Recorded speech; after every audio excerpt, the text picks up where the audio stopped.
So as Israel has now re-entered Gaza to deal with Hamas, to put pressure on them, the world has predictably reacted with condemnation, the media misreporting, spreading lies, believing everything Hamas says, making it out like Israel is the aggressor. It's absurd.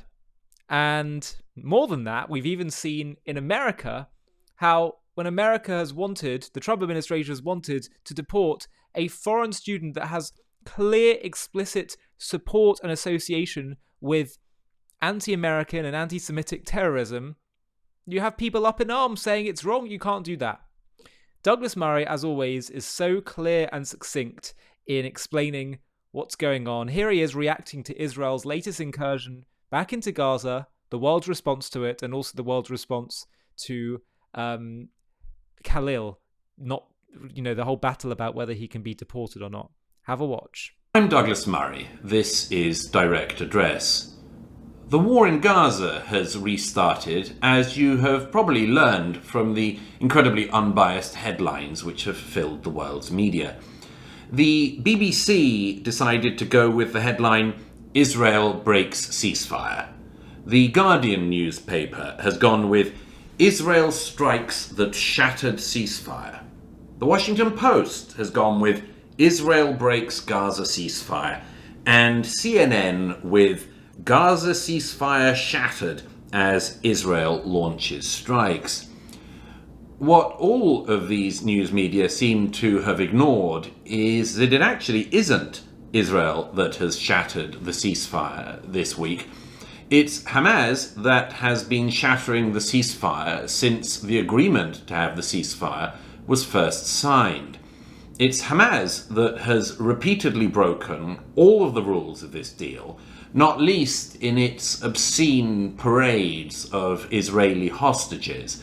That includes the Hamas dead baby parades, where they brought out the coffins of Israeli babies that they'd murdered and paraded them in front of cheering Gazan crowds.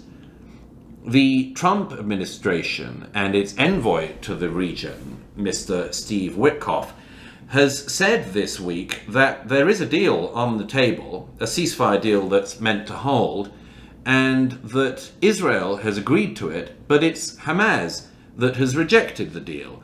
And you'd think that that would count for something. The deal's on the table, but amazingly enough, it's Hamas that isn't playing ball. Of course, Hamas could not just make sure the ceasefire continues, but could make sure that the war halts altogether by doing something which I've said they could have done from day one, which is to release the Israeli hostages who they kidnapped from their homes on the 7th of October 2023. Hamas is still believed to be holding around 24 living Israeli hostages, and those hostages include 21-year-old Idan Alexander from the US. Indeed, he's from New Jersey. But as this ceasefire was shattered by Israel this week, you'd be surprised perhaps to learn that it wasn't the case that the Israeli Air Force and military simply wanted to go into Gaza and smash some stuff up. You'd be surprised to hear that wasn't the case, because so much, again, of the media decided to misreport and lie in what they were saying about what is actually happening. The Associated Press has gone with the headline today, "Surprise Israeli strikes across Gaza kill more than 400 Palestinians." CNN has likewise parroted the line, "Over 400 people have been killed, Health Ministry says." The French newspaper Le Monde has gone with "Gaza Health Ministry announces 436 deaths in 48 hours. There are two important things to say about these news reports. The first is a pretty fundamental one. The Gaza Health Ministry that all of these media are quoting. The Gaza Health Ministry is a wing, a part of the terrorist group Hamas. Gaza Health Ministry sounds like it's a ministry run by people in Gaza who care deeply about people's health. And in my observation, Hamas tend not to care that much about public health, either Israeli public health or indeed the public health of Gazans. That's not their shtick. They're just simply a part of Hamas, and that means they're also part of the Hamas propaganda network. So they just throw out numbers that they always come up with in strangely round figures, actually. They come up with numbers like 400 people killed. They can always come up with these numbers like that. And they can do so in the certain knowledge that most of the world's media will simply repeat what they've said, as if we can all trust the Hamas health ministry. But the second thing that these reports seem almost not at all to take into account is, again, that it's not the case that the Israeli Air Force and Israeli army have just decided to go into Gaza and kill 400 people, as the esteemed Hamas health ministry would put it.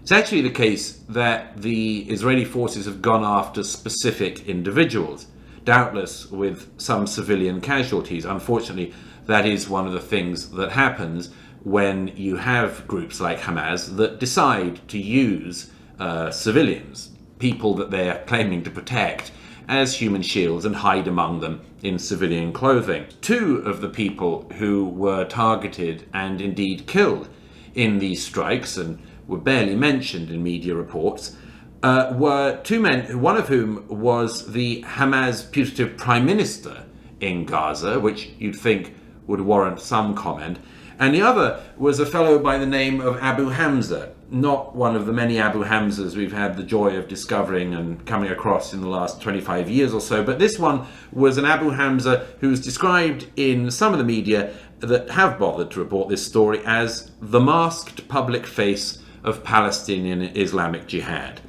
The masked public face of Palestinian Islamic Jihad. So he was one of the targets, and you'd think that that was something worth noting, not just the Israelis going in and trying to kill 400 people, as so many of the media said. But talking of masked public faces, we've seen a lot more of them in the US, and particularly in New York in the last week.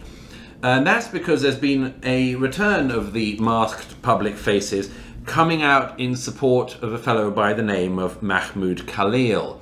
I say the masked public faces because Khalil's supporters, like a lot of the anti-Israel demonstrators over the last year and a half or so, are people who, as I've often said, are simultaneously very, very hot for jihad and also very fearful of COVID-19.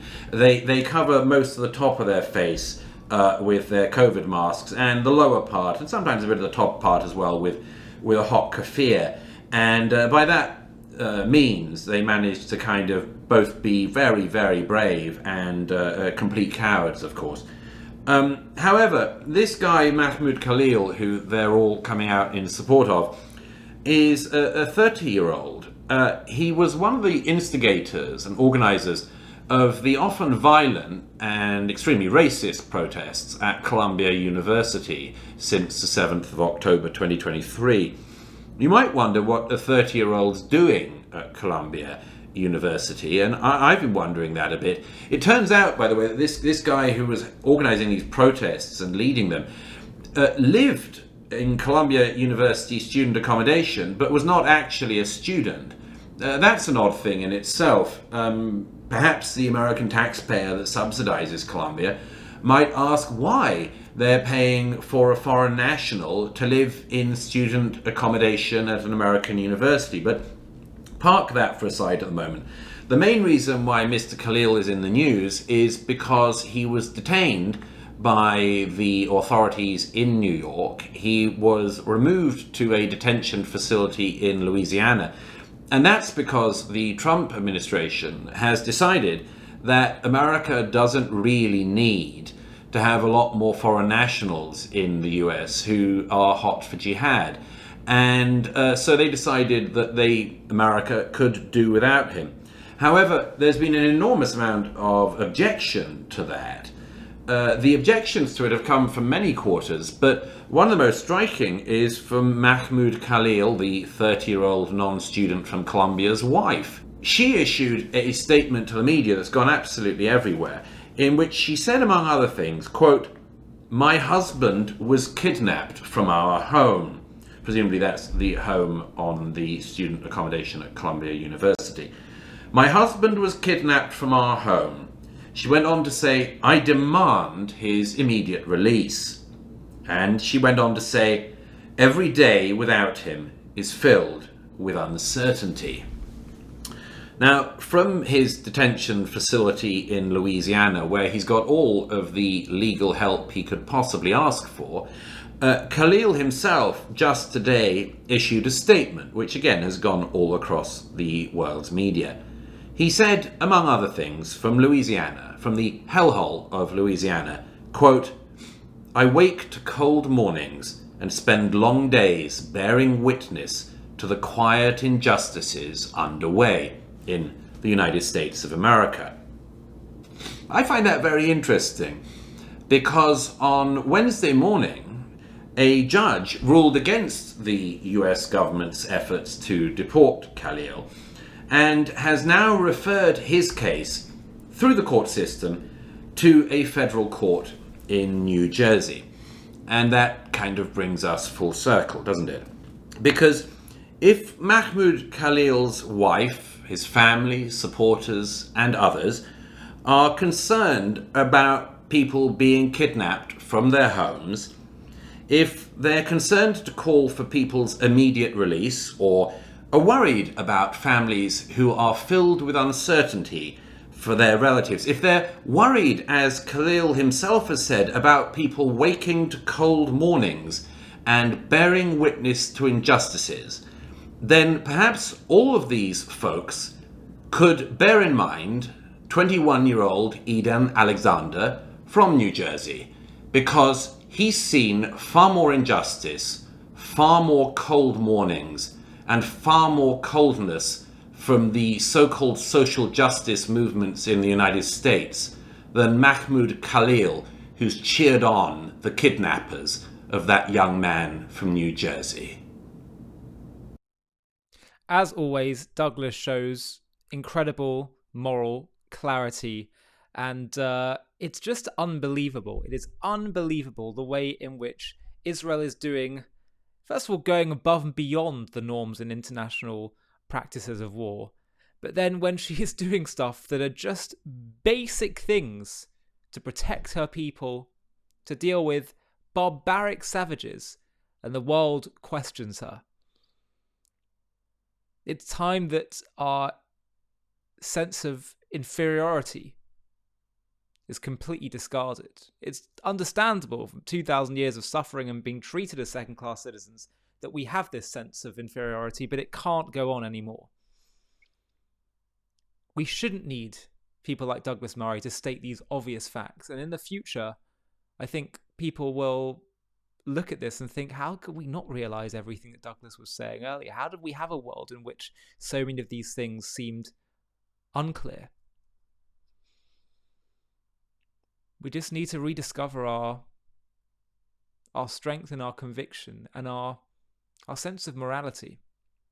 I think there's a deep campaign that's going on in the anti-Israel cause to undermine our sense of what we're doing being moral, to demoralize us.